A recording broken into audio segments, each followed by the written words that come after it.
Trump جو ہے وہ اٹیک کرنے کے لیے، ایران کے اوپر اٹیک کرنے کے لیے بالکل تیار نظر آ رہا ہے. اس نے کہا کہ ہمارے جو بحری بیڑے ہیں وہ ایران کی طرف بڑھ رہے ہیں، ہمارے بحری جہاز، اور اگر ایران نے اپنا، ہمیں سمجھ آ گئی کہ نیوکلیئر کی ایکٹیویٹی انہوں نے شروع کی ہے تو ہم فوراً اٹیک کر دیں گے. یعنی کہ 2 دن پہلے وہ کہہ رہا تھا کہ ابھی ہم نے اٹیک کا ارادہ کینسل کیا.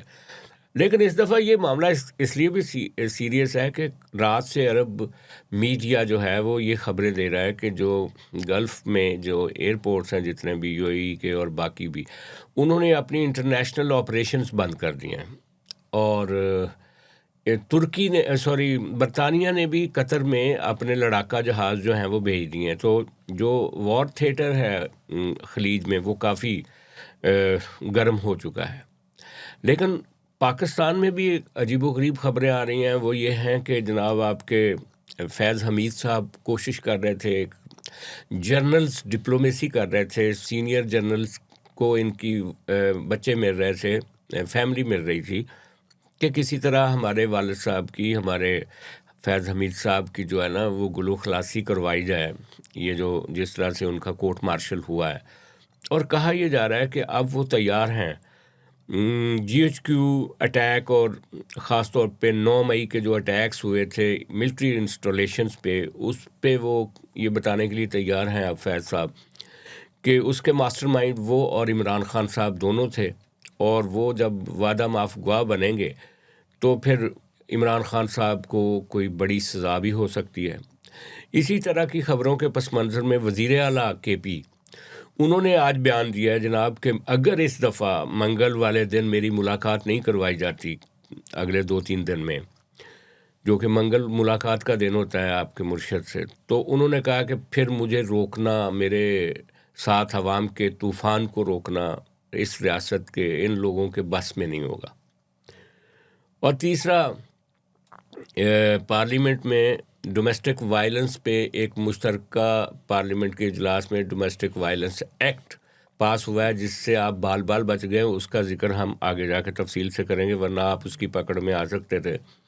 لیکن آخر میں ایمان مزاری جو کہ ہیومن رائٹ ایکٹیوسٹ ہیں اور بڑی دبنگ خاتون ہیں، ان کو اور ان کے میاں ہادی چٹھا کو 10 سال قید کی سزا دے دی گئی ہے، ٹویٹس کرنے کے حوالے سے کہ انہوں نے اسٹیٹ کے خلاف کچھ ٹویٹس کیے ہیں. ان ساری چیزوں پہ بات کرتے ہیں. سب سے پہلے ہم چلتے ہیں خلیج میں. وہاں پہ جو وار تھیٹر جو ہے وہاں پہ گرم ہو رہا ہے، امریکی جہاز پہنچ رہے ہیں، برطانیہ کے لڑاکا جہاز آ گئے ہیں. ایران نے کہا ہے کہ جناب ہم تیار ہیں، ہم نے بھی اپنے میزائل لاک کیے ہوئے ہیں، ذرا سی شرارت کی تو ہم ایسی کی تیسی پھیر دیں گے. ایران جو پچھلے دنوں کافی زیادہ مزاروں کا، وہاں پہ عوامی مظاہرے ہو رہے تھے اور حکومت کے خلاف ایک بے چینی تھی قیمتوں کے بڑھنے کے حوالے سے، مہنگائی کی وجہ سے، وہ تو کافی حد تک رک گیا ہے وہاں پہ. اس سے امریکہ ایک فائدہ اٹھانا چاہ رہا تھا. لیکن اب یہ جو دوبارہ اٹیک کی باتیں ہیں، اور خاص طور پہ جو ایئر آپریشنز ہیں وہاں پہ پیسنجرز کے لیے، وہ جو بند ہو رہے ہیں، کافی سیریس بات لگ رہی ہے. کل آپ ولی ناصر کو بھی تھنک فیسٹ میں آپ نے سنا، جنہوں نے خلیج کے بارے میں اور گلف کی جو انٹرنل کنٹرڈکشنز ہیں اور جنگ کے جو خطرات ہیں ان پہ بات کی تھی. آپ کی کیا رائے ہے؟ یار ڈونلڈ ٹرمپ کو میرے خیال میں ہمیں سیریس اس لحاظ سے نہیں لینا چاہیے کہ اس کا موڈ بدل جاتا ہے. مزاج طبیعت ایسی ہے کہ 10:45 پہ وہ ایک ایسی دھواں دار قسم کی چیز پہ آتے ہیں. بڑا نارمل ہو کے دھواں دار تقریر کرتا ہے. میں نے اتنا نارمل ہو کے دھواں دار تقریر کرتے میں نے نہیں، کم سے کم میرے کیریئر میں نہیں ہوا. بڑی سی بڑی بات وہ کئی دفعہ مسکرا کے بھی کر جاتا ہے، بڑی سے بڑی بات وہ کبھی ہنستے کھیلتے بھی کر جاتا ہے. تو اس کو سیریس جو ہے نا، میری جیسی طبیعت والا بندہ اس کو سیریس نہیں لے گا. کہ ڈونلڈ ٹرمپ کا پتہ نہیں ہے کہ یار تھوڑی دیر بعد کوئی اور موڈ اس کا بن جائے، یا اگلے دن، یا ایک ہفتے بعد، یا 4 دن بعد. تو میں اس کو اس طرح سے نہیں، وہ کر جائے وہ الگ بات ہے. لیکن جو ٹریک ریکارڈ ہے نا ڈونلڈ ٹرمپ کا، اور یہ پچھلے کچھ دنوں میں، کچھ مہینوں میں، کچھ ہفتوں میں، اس سے یار میں تھوڑا سا نا ذرا الجھ جاتا ہوں کہ کوئی بات کرنے سے، ان کو پتہ ہوتا نہیں ہم یہاں پہ کوئی بات کریں. آپ کا خیال ہے کہ جو ٹرمپ ہے وہ اگلے کا موڈ بنا کے خود جو ہے وہ خاموش ہو یار جاتا ہے؟ وہ اتنا عجیب و غریب ایک لفظ ہے، جو عجیب و غریب کا لفظ میں بہت کم استعمال کرتا ہوں، لیکن ڈونلڈ ٹرمپ واقعی عجیب بھی ہے اور غریب بھی ہے. غریب اس طرح سے نہیں ہے، مثلاً یہ بڑے عرصے بعد کوئی بلینئر امریکہ کا صدر ہوا ہے. یار اس طرح سے وہ انٹرنیشنل ایک فگر کے طور پہ بیہیو کر رہا ہے، جیسے اس نے وینزویلا کے ساتھ کیا، جیسے ابھی میری لینڈ کے بارے میں وہ وینزویلا، میری بات سنیں، وینزویلا میں ہم کیوں شور مچائیں؟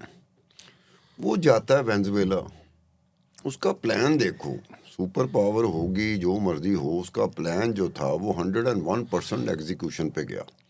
وینزویلا کی قوم سوئی ہوئی تھی، وینزویلا کی فوج سوئی ہوئی تھی، وینزویلا کی جو لا انفورسمنٹ ایجنسی تھی وہ سوئی ہوئی تھی، وینزویلا میں جو وینزویلا کا صدر اور اس کے بیوی کے سیکورٹی گارڈ تھے وہ سوئے ہوئے تھے. وہ دنیا کی محفوظ ترین جگہ پہ رہتا تھا، یعنی کہ اس کے بیسمنٹس کے بارے میں کہا جاتا ہے کہ وہاں گھسنا اس طرح سے ممکن نہیں تھا کہ وہ بلاسٹ بھی اثر نہیں کر سکتا تھا، وہ بوم بلاسٹ پروف نہیں ہوتا، کچھ اس طرح سے تھا. وہ یہ وہاں سے اس کو اٹھا کے لے آیا. ہاں تو اب ایران کے بارے میں آپ کیوں نان نہیں، سیریس لے ایران رہے ہیں فرق ہے، ایران وینزویلا میں فرق ہے. وینزویلا کے صدر کے اوپر کچھ شکوک و شبہات میرے بھی ہیں، میں بھی کوئی ڈرگس کو تھوڑا بہت اسٹڈی کرتا رہا ہوں یہ اس سائڈ کی طرف. تو اس کی نسبت ایران بالکل ڈفرینٹ کیس ہے، کیونکہ ایران کا آیت اللہ ہو یا ایران کا صدر ہو یا وزیر اعظم ہو یا ایرانی حکومت ہو، اس میں ڈرگس کے حوالے سے جو بات ہے نا، وہ میں نے کم از کم نہیں، وہ نیوکلیئر کا ان کے اوپر الزام لگا رہے ہیں. نیوکلیئر ہونا اور چیز ہوتی ہے، نیوکلیئر تو پاکستان بھی ہے، پاکستان تو انڈیا بھی ہے. یہ تو ڈکلیئرڈ ملک ہے نا. بھائی میری بات سنو، جب تک ڈکلیئر نہیں ہوتے تب تک تیاری تو ہم لوگ بھی کر رہے تھے، انڈیا بھی کر رہا تھا. نہیں، ایران پر تو بڑا اعتراض ہے نا، آپ کو پتہ ہی ہے. یار اعتراض کی صورت ایک بنتی ہے کہ اس کے بعد ان کو لگا کہ خود تو ایٹمی طاقت بن گئی ہے، لیکن ان کو خدشہ ہے کہ اگر کوئی بے اعتبارہ ملک بھی ایٹمی طاقت بن سکتا ہے تو پھر ہمیں اس کو روکنا مشکل ہوگا. یہ جس طرح سے جنگ کی تیاریاں نہیں کرتے کہ میں جنگ کروں گا ایران کے، اگر ایران نیوکلیر طاقت بن جاتا تو پھر اس طرح سے حملہ کرتے ہوئے 400 یار دفعہ بے اعتبارے کی جہاں تک بات کی تو امریکہ سے زیادہ انپریڈکٹیبل کون سا ملک ہو سکتا ہے؟ امریکہ ہمارا ایس ایچ او ہے پوری دنیا کا. اس نے جاپان والوں کے ساتھ کتنا ظلم کیا. یار جاپان والے، اس کے بعد جاپان والے امریکہ کے ساتھ ایسے رہ رہے ہیں جیسے کہ بہت اچھے دوست. وہ تو خیر ایک عالمی جبر ہے، لیکن جرمنی بھی امریکہ کے ساتھ ایسے ہی رہ رہا ہے جیسے بہت اچھا دوست ہے، حالانکہ جنگ عظیم میں یہ مد مقابل تھے. لیکن ایک بات ہے ستار خان صاحب، اگر خلیج میں وہ اور ایران کے خلاف کو کارروائی کرتا ہے تو آپ دیکھیے گا اس کے جو سائیڈ افیکٹس ہیں اور جو اس کے اثرات ہوں گے وہ بڑے شدید ہوں گے. آپ کو یاد ہوگا کہ قطر پہ جو اسرائیل کا اٹیک ہوا تھا اس کے بعد خطے کی پوری سیکیورٹی سچویشن بدل گئی، اور پاکستان اور سعودی عرب اور ترکی کا جو پیکٹ ہوا وہ اسی وجہ سے ہوا تھا. اب بھی اگر ایران پہ چڑھائی ہوگی نا ان کی، تو آپ کا یہ جو پیس بورڈ بنا ہے نا غزہ میں، یہ پیس بورڈ اڑ کے رہ جائے گا. اس کو کوئی سیریس نہیں لے گا. جب ایران اسرائیل کی جنگ ہو رہی تھی تو میں نے تھوڑا سا اسٹڈی کیا تھا ہتھیاروں کے حوالے سے، اسلحہ کے حوالے سے. جی ایران کے پاس کیا ہے اور اسرائیل کے پاس کیا ہے.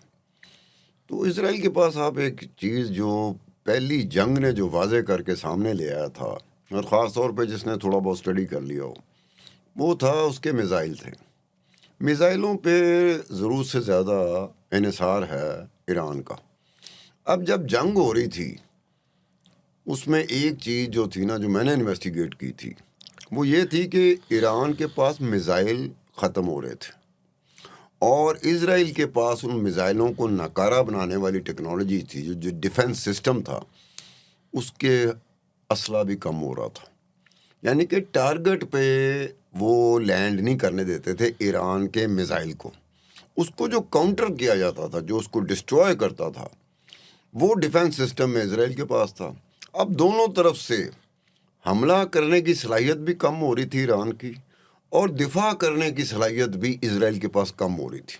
اب یہ ہتھیاروں کا وہ ایک مقابلہ تھا جس میں دونوں کے پاس لیکن اب تو ہتھیار کم ہوتے امریکہ جا اور رہے تھے۔ برطانیہ اپنے نئے ہتھیار لے کر میدان میں آ گئے نا اب ایک تو۔ بات ہے کہ اسرائیل کو میخل ہتھیار ملنا کوئی بڑی بات نہیں ہے، ایران کو ہتھیار ملنا ایک بڑی بات ہے۔ ہاں لیکن لوگ ایران کہتے کے ہیں پاس وہ اتنے ایونیوز، اتنی آپشنز نہیں ہیں ہتھیار لینے کی، وہ روس کوئی کر دے، کوئی چین کر دے، نہیں، کوئی لیکن یہ خبریں ہیں کہ یہ جو اسرائیل ایران جنگ ہوئی تھی اس کے بعد چین نے، خاص طور پہ چین سے جو میزائل، نئے میزائلز کی سپلائی اور نئے ڈیفنس سسٹمز کی سپلائیز وہ ہوئی ہیں ایران کے لیے۔ یار سارے کا سارا انحصار ایران کا میزائلوں پہ ہوتا ہے۔ ہاں، سب سے بڑا ہتھیار ان کے پاس ان کے پاس جو ایئر فورس اسٹرینتھ ہے نا وہ کم ہے، اور اور نہیں، اسرائیل کے پاس زیادہ ہے۔ اسٹرینتھ تو بہت ساری چیزوں کی، جو اسلحے کی دوڑ ہوتی ہے تو بہت ساری چیزوں میں نا ایران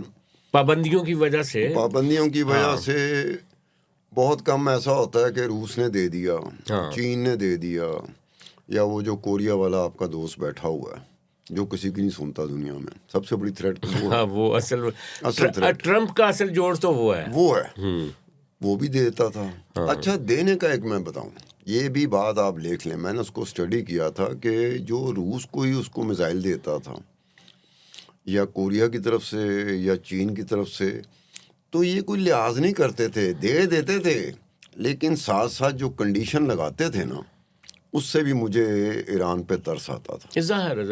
اچھا لیکن جبکہ اسرائیل کی، پھر کسی وقت میں بتاؤں گا کہ اسرائیل کی کتنی اسلحہ ساز کمپنیاں اپنی ہیں اور وہ سال کا کتنا اسلحہ بیچتی ہیں، اس کو بڑا خوفناک ایڈوانٹیج اسرائیل کو بھی ہے اور انڈیا کو بھی ہے۔ جی ویئر ایز پاکستان اور ایران، ہم اسلحہ ساز فیکٹریاں نہیں رکھتے، ہماری اسلحہ ساز فیکٹریاں بڑی محدود نہیں، لیکن پاکستان کا ابھی جو ڈیفنس یہ پروڈکشن ابھی ہوا ہے نا جنگ کے بعد، دیکھو نا، جنگ اسلحہ کی جو ہوتی ہے نا، جسے کہتے ہیں نا، پاکستان کا ڈیفنس پروڈکشن کا جو ہے نا مارکیٹنگ، وہ پورے یار یہ دیکھو، یہ عرب رافیل کے دنیا میں ساتھ کیا ہو رہی ہوا، ہے۔ رافیل کے ساتھ یہ ہوا کہ ڈساؤ کمپنی کے لیے بڑا مشکل پڑ گیا تھا کہ ہمارے جہاز گرانے شروع کر دیے پاکستان نے، تو رافیل کے لیے یہ مسئلہ بننا شروع ہوا، ڈساؤ کمپنی کے لیے یہ مسئلہ بننا شروع کیا کہ آئندہ آنے والے وقتوں میں ہم رافیل کو کس طرح بیچ سکیں گے۔ ہاں ظاہر، ٹیسٹ کیس ہوتا ہے جنگ، اس کی ایک طرح سے کریڈیبلٹی جو ہے وہ ایٹ سٹیک۔ جنگ جو ہوتی ہے نا، یہ اسلحے کی جو ہوتا ہے نا ٹیسٹ، یہ ٹیسٹ ٹیوب بن جاتی ہے، نئے اسلحے کا شو روم ہوتا ہے۔ یہ جنگ بتاتی ہے کیڑا اسلحہ زیادہ افیکٹو ہے۔